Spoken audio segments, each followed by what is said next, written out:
This update on the 70th running of the GCI Open North American Sled Dog Championship is brought to you by Tanana Valley Television and Radio. We had a great run today. Dogs did super. It was a little cooler. It didn't seem like it warmed up as quick, and I also went a little earlier in the day, and the dogs just wanted to run hard, so I let them ease into the run. Stayed in the shade. Whenever it was real shady, the dogs just naturally picked up the pace, and I couldn't be happier with the way they finished. It was just an outstanding run. Buddy, a little shorter course today, about 1.2 miles. How does that affect the dogs? I mean, especially in a race like this. I mean, does it have any effect at all? Or? In all honesty, it doesn't.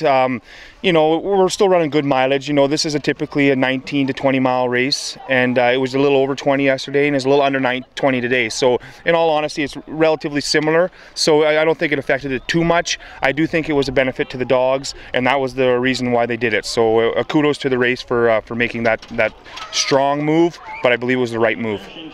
You made a pass out there. Can you kind of take us through when and where that happened and what went into the decision to... Yeah, I was listening on the radio that I was getting a little bit of time on Mark all the way around there, and at the last checkpoint there at the pole line at the 14-mile mark, they said he was a minute ahead of me.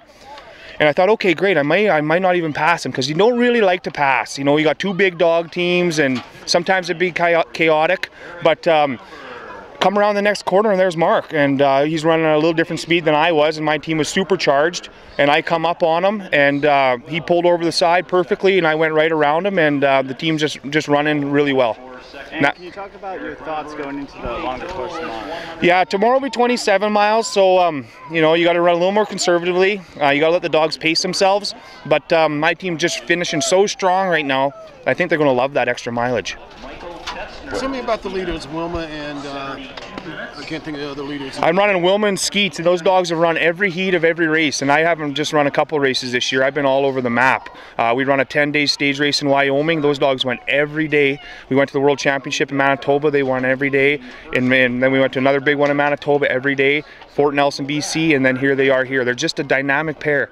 They just suit each other. One's a male, one's a female. They're like the exact same size, and I might have a little romance between them two here soon enough. So hopefully it's going to work out, and we can get through one more day of racing, and we can start planning for a team for a couple years. Now Wilma's 5 and Skeets is 4? Or? No, Skeets is 4 and Wilma's 3, and he's the male and she's the female. So they're just a great pair. They're just a privilege to run. They just don't do no wrong. They're always listening for my commands. They're G and haw. And actually today, coming into the golf course, they altered the course. So instead of making the turn left, we had to make the turn right.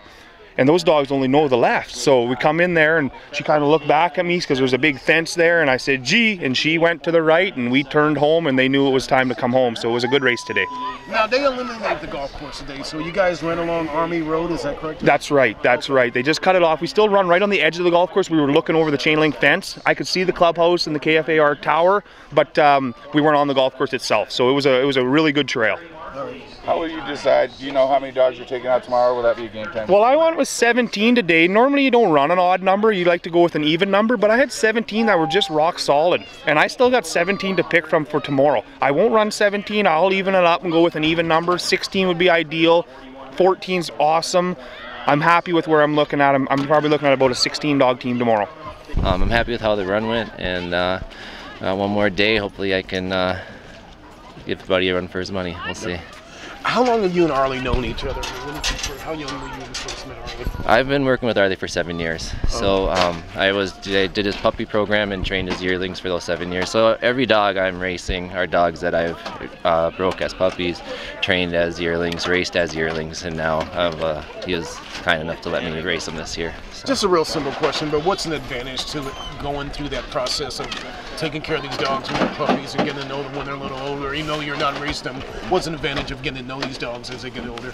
The relationship that you have with the dogs is everything. If you have a great relationship with them, they will do anything for you. It's hard. You can't just have a great team stand on the runners and expect them to go fast for you. You need to build that relationship over the years. They need to trust you. So when you ask them to go, they know that you're not putting them in over their heads, and it's just a trust thing. How many years have you been aware of this race? I mean, like basically just watched the race or worked out here at the race, and I mean, because I'm looking now, this is your first time doing it, but how long have you been around this race? I started mushing when I was 10, and actually I've read magazines and stories of the granddaddy of them all for many years. So I've been following it really closely since I've been working with Arlie for the last 7 years, studying and trying to get him into the championship position, to win the race. So the last 7 years I've really followed it, but like I said, I've been following this race for 25 years. All right. What has he told you about day 3 and preparing for day 3 kind of mentally and getting your team ready to go on that longer run? We do a lot of our long miles, just as long as day 3 is. The goal is to not get too far out of the lead the first 2 days, and to let the training that you've done all year long and their fitness basically carry them through the 3rd day. We do in training, we do a lot of, we call mini North Americans. We'll do 2 days at 1 mileage, and then the next day we'll do at a longer mileage. Surprisingly, the dogs recover really well from the 2nd day, and when it comes into the 3rd, they perform really, really well. Now tell me about your leaders. Who are they? How old are they? My leaders are Lance and Muldoon. They're both 5. They were actually last year's swing dogs, so I lost both leaders. One's in Jason's team this year, and Arlie retired the other one, so I figured that they ran in swing, and one they might as well put them in lead, and maybe they'll win for me. So tell me about their transition to leaders, going from swing dogs to leaders. It's a work in progress, every day is different. So some days they're great, other days I'm like, oh, are they gonna go?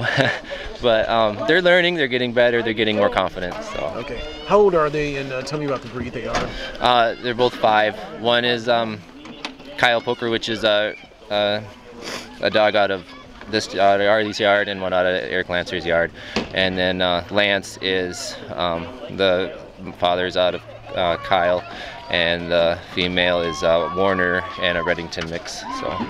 You mentioned conditioning when you're running in heat. Does that make the conditioning of your dogs even that more important? Oh, way more important. I think you notice that the not so well conditioned teams, the teams that haven't been able to train consistently all year in this heat, is really hard for them to keep a base pace going. Even I had a bit of a fall off today at the very end. I had some, it's. To get through hard, hot days like this, the better conditioned teams always rise to the top.